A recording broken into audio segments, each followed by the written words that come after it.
आज हम सीखेंगे समकोण त्रिभुज और पाइथागोरस गुण।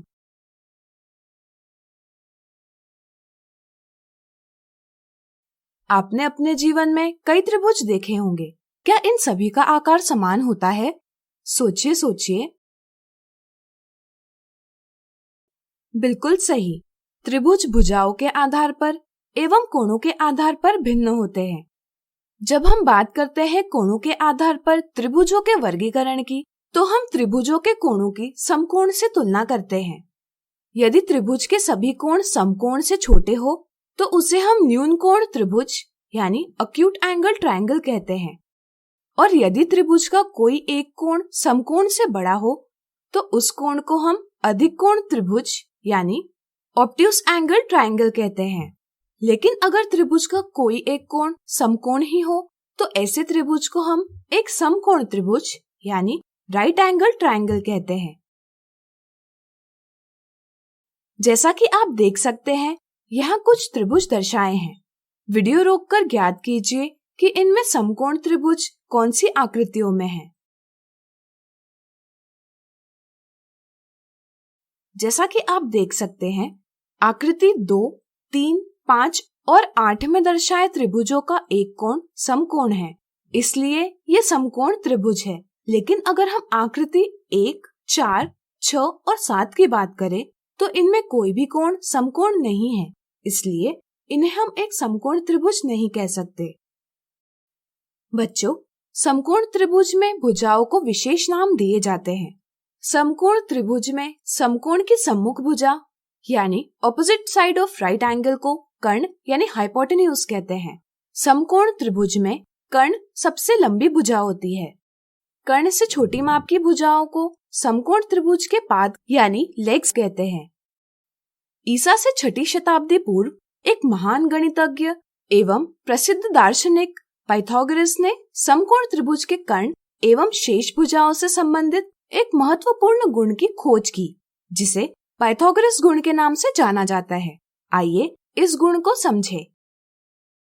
यहाँ एक समकोण त्रिभुज ABC है, जिसके कर्ण यानी AC की माप है 5 सेंटीमीटर, शेष भुजाओं में AB की माप है 3 सेंटीमीटर और BC की माप है 4 सेंटीमीटर।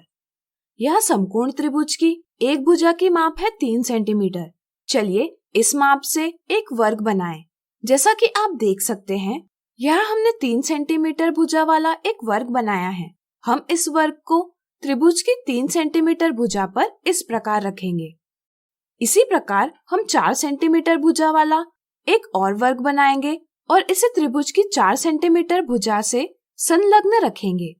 इसी तरह हम 5 सेंटीमीटर भुजा वाला वर्ग बनाकर इसे त्रिभुज के 5 सेंटीमीटर भुजा से संलग्न रखेंगे। क्या आप बता सकते हैं यहाँ प्रत्येक वर्ग का क्षेत्रफल क्या होगा? सोचिए सोचिए। चलिए हम बताते हैं। किसी वर्ग का क्षेत्रफल भुजा गुणा भुजा होता है, जिसे हम भुजा के वर्ग के रूप में दर्शाते हैं। ध्यान रहे, जब भी आप किसी संख्या a के ऊपर इस प्रकार 2 लिखा पाएंगे तो इसे हम a का वर्ग कहते हैं।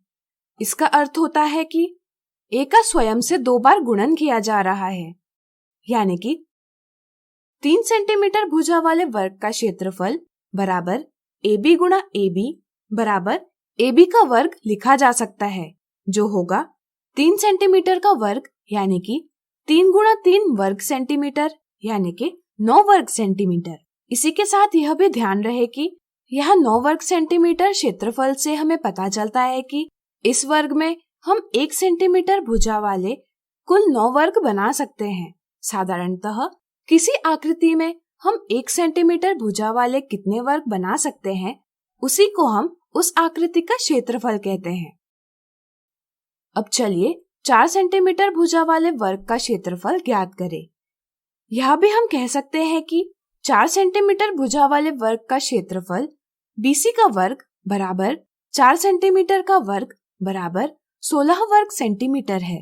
इसी प्रकार 5 सेंटीमीटर भुजा वाले वर्ग का क्षेत्रफल बराबर AC का वर्ग बराबर 5 सेंटीमीटर का वर्ग बराबर 25 वर्ग सेंटीमीटर है। यहाँ एक मजेदार बात सामने आती है। क्या आप बता सकते वह क्या है? सोचिए सोचिए। बिल्कुल सही।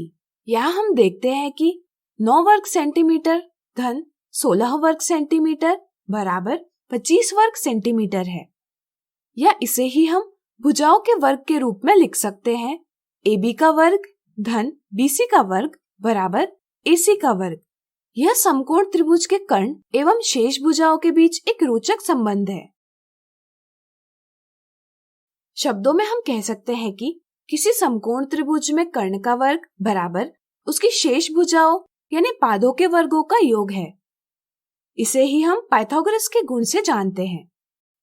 इस गुण के कई उपयोग हैं, जैसे समकोण त्रिभुज की 2 भुजाएं ज्ञात हो और तीसरी भुजा ज्ञात करनी हो, या फिर यह स्पष्ट करना हो कि दिया त्रिभुज एक समकोण त्रिभुज है। ध्यान रहे, पाइथागोरस गुण सिर्फ समकोण त्रिभुज के लिए ही प्रयुक्त होता है, लेकिन त्रिभुज समकोण त्रिभुज न हो तो यह गुण प्रयुक्त नहीं होता। आज हमने सीखा समकोण त्रिभुज और पाइथागोरस गुण। अगले वीडियो में इनसे जुड़े कुछ उदाहरण देखेंगे।